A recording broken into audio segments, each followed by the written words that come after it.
Good morning, good afternoon, good night, wherever you're joining right now from around the world. So thank you so much for joining this half an hour session at the Unit World Forum. I'm going to talk a little bit about Riyadh, so literally the capital of Saudi Arabia. And as most of you probably are aware that cryptocurrency is illegal in this country. So it was for me a little bit of a challenge to identify, okay, what can actually be shared in this presentation, but there is a lot of great development on the financial side, but also on the economic side regarding the Vision 2030. And this is also part of the presentation, which I want to show you, was especially in that country, in the region, the Middle East, there's a lot of potential. And you will see that in the presentation as well regarding collaboration between different countries with Saudi Arabia. So maybe very quickly from my side, I was living in the UAE for almost 3 years. I was working as a venture consultant, as a trainer and coach, supporting startups in that region, in the UAE, but also in the Middle East. I'm also got in touch with some Saudi businesses and especially also in the Middle East, in that region. So I'm aware of the different culture, but also different economic plans and also developments. And this is what I want to share with you right now, with focus on Riyadh. So when we're talking about Riyadh, we need to know that it's the 39th most popular city in the world and the 3rd biggest in the Middle East. The reason why I'm add this to this slide is because, especially in the Middle East, there's a lot of competition when it comes obviously to the biggest economy, to the biggest innovation platform. As you know, Dubai is competing with a lot of other different cities, and Riyadh is currently the 3rd biggest in the Middle East. It is around 7.6 million people big, but also has around 50% of the non-oil economy. The goal for Riyadh, and I will talk about this later in more details in their Vision 2030, is from their current 10th largest city economies in the world, they want to be on the current 40, biggest economy in the world, they want to be the 10th biggest by 2030. And the ambitions are very high to focus in the next 8 to 9 years, but also they're aiming by 2030 to literally double their size of the residents from 7.6 to 15 to 20 million residents. With that increase, literally the increase of the residents, but also increase economic power, there's of course a lot of development needed from the economic side, from the investment side, but also from that private and government sector side. Let me just go back. Here we go. So when we're talking about Riyadh and the currency there, we need to understand a little bit more about the history, but also going back how the country has been created. So going back a little bit to 1902, where King Abdulaziz united the country. And at that time, you need to be aware that at that time, there were different kind of coins dominated in that region in Saudi Arabia. There were the Indian rupee, but also the Britain golden pound coin dominated, not just in Saudi Arabia, but also in the Gulf and in Al-Asha region there. The Riyal has been the currency of Saudi Arabia since around 1925. And it comes from the Kingdom of Hijaz.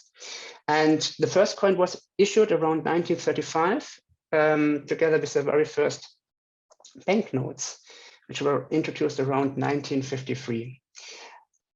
One of the major elements, which you also see later in the other slides, is the SAMA, so the Saudi Arabian Monetary Agency. So that was established in 1952 and is the exclusive authority to issue banknotes and coins in the kingdom. It's also currently heavily involved in digital currency development, which I'll show you later, and is as I said before, the exclusive authority. One of the elements what maybe not so many know is that Saudi Arabia as itself is the only country in the Middle East which stayed independent and was not a subject to any pressure, colonization, occupation by foreign powers. Not like other countries in the Middle East. And that kind of created this kind of long history of 300 years, but also that kind of current status of Saudi Arabia when it comes to the currency, but also their dominance in the region. when we talk about Saudi Arabia, we need to know also a little bit more about the economic power. So it's the 17th largest GDP on the consumer market in the world. You can see from the graph, it increased around 15 years ago from around 80 billion US dollars to up to 300. With, of course, from last year, a small decrease because of COVID, but there was a steady increase, and that tendency over the next few years will be above 300 billion US dollars. So you can see the economic power in the consumer market is big, especially with the Vision 2030, which the country wants to aim to double, for example, in Riyadh, their population to 15 to 20 million. So when we also talk about Saudi Arabia, we also need to understand a little bit more the environment where Saudi Arabia is located, and especially when we're looking into cryptocurrency, or also what happens around. So as I said before, Saudi Arabia officially sees cryptocurrency as illegal, meaning there is not so much development on that side. In other countries around, for example, in the UAE, it's officially allowed. And that means the Saudi Arabia has a different kind of policy when it comes to cryptocurrency. So for example, the central bank, digital currency, CBDC, issued a lot of warnings regarding the use of cryptocurrency. And it has a little bit of a different approach. So the CBDC currently has the opinion to see cryptocurrency as illegal, but their internal development is to foster the digital currency, which they're currently working on. So they currently see that cryptocurrency is not necessarily in their favor. They're focusing on the digital currency, which is in collaboration with other countries as well. So there were a lot of statements also from the SAMA authority who issued warnings about cryptocurrency since the last 5 years. Saudi Arabia as a whole, as I said before, needs to be seen as a whole in the Middle East. So that 40% of GDP, 90% of export derived from the oil sector. You need to understand, obviously, Saudi Arabia is currently in the same challenge like other countries in the Middle East to be more independent to oil reserves. So currently it's roughly around 20% from the world's total oil reserves, which of course makes them very dependent. So their biggest challenge right now to make that shift for foreign investment and financial institutions. The Saudi Stock Exchange Index, known as a Tadawul, is also the largest stock market in the Middle East. So you can see that's kind of the financial hub in the Middle East, and also the public investment funds from 600 Saudi billion to 7 trillion are aimed to be increased in the next 8 years towards Vision 2030. Of course, the Vision in 2030 is also to raise the rare share of non-oil exports. And this is one of the biggest challenges, which you can see in other countries, like in the UAE, focus more on the tourist industry. Saudi Arabia, from the culture side, has a slightly different approach, yet it has exactly the same challenges like other countries in this region to be more non-oil export dependent. When you're looking into the Global Wealth Report, it's currently the 51st highest median wealth per adult. So it's around 24 million.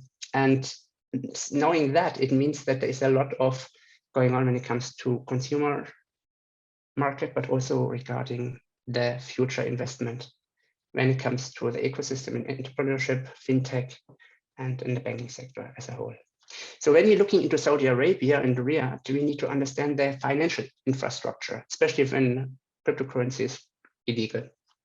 So Saudi Arabia has a lot of internal projects who fostering development in blockchain, but internally with other countries in the region. So for example, they agreed with a partnership with IBM and ELM to discuss potential strategies providing government and commercial services via the blockchain. SAMA, the Saudi Arabian Monetary Authority, also joined RibbleNet. And that was around 4 years ago. And the goal was to really better understand how we can help, or how they can help domestic banks settle payments and transitions regional banks to make a little bit more the monetary transfer more secure and faster and cheaper. SAMA itself is also the second central bank to support the use of blockchain technology internally. So one of the projects which I quickly want to also mention, which is very interesting, is Project Aber. Project Aber is a digitalizing financial market currency as well. And the major goal for Project Aber is to find a digital currency between Saudi Arabia and the UAE, meaning Project Aber is trying to have a different approach between cryptocurrency and finding a solution to have a more non-decentralized digital currency monopole. So going a little bit more in details in Project Aber. So basically Saudi, the central bank, called Project Aber around 2019, is aimed for a collaboration between UAE. And you can see that as a kind of a project to find a digital currency and to build a market between Saudi and UAE. It's kind of a cross-border payment solution, but also better understand what could be the potential problems, hiccups, etc. When developing a currency which can be used in both countries. As you know, with Middle East, there is not currently a currency which is being used across borders, not like the euro in Europe, especially not obviously on the digital side. So the Project Aber is a movement from Saudi Arabia, but also from the UAE to digitalize and to find a digital solution, going away from the cryptocurrency ecosystem. There's currently no plans regarding the date when Aber will be launched. It's currently still in development, but you can see on the right side here, the ecosystem or the stakeholders are mutually benefiting, both on the UAE side, but also on the Saudi side. So, as I mentioned before, obviously cryptocurrency is seen as illegal in Saudi Arabia, but there are some developments regarding education and investments. So for example, Riyadh, it's Saudi's Aramco's entrepreneurship arm, is investing around 1.5 million US dollars in blockchain technology startups. So that you see there are some developments regarding investments, so foreign investments, where perhaps technology can be brought into the country from foreign startups as well. Also, Saudi Aramco is also investing in blockchain systems, so blockchain qualification verification systems. So for example, technology which can be then used when, for example, in the country, there are specific verification system needed for example, in the government sector, as an example. Then also Equinor, which is also Saudi Aramco's energy part, is also backing a Series B business or firm called Data Gumbo. And you can see there is a lot of going on regarding investments. It's more from the government initiative side, but the goal for Saudi Arabia is not to completely isolate themselves from cryptocurrency, but also having a better understanding how can it be used potentially in the future for the internal benefit. And also there is another investment from Saudi Aramco for a Chinese blockchain-based service network. So we see energy investments, energy startups, investments in service networks, investment in specific blockchain technology startups, or for qualification verification systems are on the top for their portfolio right now. Quickly going on the Riyadh. So Riyadh, as I said before, is like the Saudi Arabian oil company, entrepreneurship arm, and they invested 1.5 million. And looking into this a little bit more in detail, you can see that in the Gulf particular were hard hit regarding certification fraud. So for example, in 2020, Saudi Council of Engineers reported around 2,800 cases fraud from non-Saudi job applicants who made false claims about professional qualifications. So of course, there is a huge interest from the government side to prevent this kind of frauds. So that's the reason why invest in this type of startup, ER4 Lab blockchain startup. But also from the last few years, Rihad also offers loan to finance startups who are, for example, looking in the fintech sector, looking into the real estate sector, both international but also Saudi-based businesses. They have overseas around 200 million investments so far. Equinor, which is a Saudi Arabian oil company part, as I said before, backed a Series B business blockchain firm called Data Combo. And firm Data Combo aims to explore a little bit more industrial smart contracts in the oil and gas industry. And they got around 4 million. Now they're having a total funding from almost 50 million US dollars in 2021. With that kind of capital, obviously, you can see that there are other investors, venture capital firms, L37, and other ones as well involved. You can see there is a huge interest, obviously, from the Saudi government side to better understand how can industrial smart contracts be used in the oil and gas industry. So trading as itself from the cryptocurrency is illegal. The technology itself can be beneficial for certain sectors in Saudi Arabia. Aramco, another example, backs a Chinese blockchain-based service network. So they're heavily investing in blockchain solutions. The name of that, which is a red date technology, and the technology architects behind the Chinese blockchain-based service network raised around 30 million in the Series A funding. You see there's different investors behind as well, Prosperity, 7 Ventures, also were part of it, and obviously other investors, good Hong Kong's Kinetic or clients in Switzerland as well. So what that leads to us, actually, we need to look a little bit on the wider, bigger picture, not just what is the current status, but also what is the development in the next 10 years. And Vision 2030 is one of the biggest agendas for the Saudi government. And it's divided in 3 areas: the ambition nation, the thriving economy, and the vibrant society. The Vision 2030 is literally a strategic objective to bring the economy, the well-being, and the quality of life to a new standard in Saudi Arabia. I want to focus a little bit on the thriving economy and go there a little bit more in details, especially on the financial sector, so you have a better understanding what is currently planned for the next 9 years to reach by 2030. So I kind of summarize the most important elements, which are also related to this presentation. So the aim for in 2030 for Riyadh is to increase the non-oil GDP from 60% to 50%, meaning it's more than 3 times, 4 times. And that's, of course, it's aligned with the different environment and development in other countries in the Middle East. The rise on the global ranking in the Logistic Performance Index, from currently 49, they're aiming to reach 25, meaning they also want to be the regional leader in Middle East.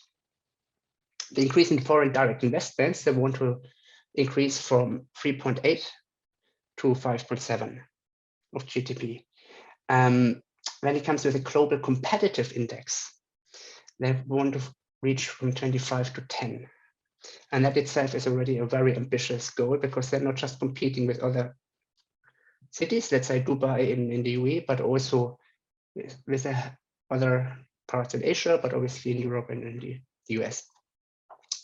When it comes to the economy side, they want to be under the top 15 from currently 19. What's very interesting is actually they want to focus also on the SME sector, the small medium enterprise sector. They're focusing on that sector from 20% to 35%, so they can increase the small contribution from the smaller businesses side as well. Knowing all this, the goals from the economy side, but also from the direct investment and the global ranking, for example, the Logistic Performance Index, it's very interesting that these ambitious goals also require specific development, when it comes to innovation, when it comes to technology. The project which I mentioned before, to identify what is the best use for blockchain, are currently in development, for example, Project Aber. Yet, one of the major goals, as you see with Project Aber, is also not to isolate themselves, but also to work on cross-border projects. For example, with the UAE, to find a more dominant solution when it comes, for example, to digital currency development. Last but not least, just a very, very short conclusion. Obviously, cryptocurrency is officially legal in Saudi. The major focus in Vision 2030, among others, is, and you can see that definitely it's Project Aber, is a more wider collaboration with other countries around Saudi Arabia as neighbor countries. And also Saudi Arabia vision in 2030 is to be the 10th largest city economic-wise in the world by 2030. So there's a lot of ambitious goals. There is a lot of development on that side. There's a different development agenda compared to other countries which are accepting cryptocurrency. But the ambition goals regarding economy, it stays the same, despite the fact that cryptocurrency is being officially illegal, or being seen officially illegal. All right, that's it from my side. I think we have 5 minutes left in the very end.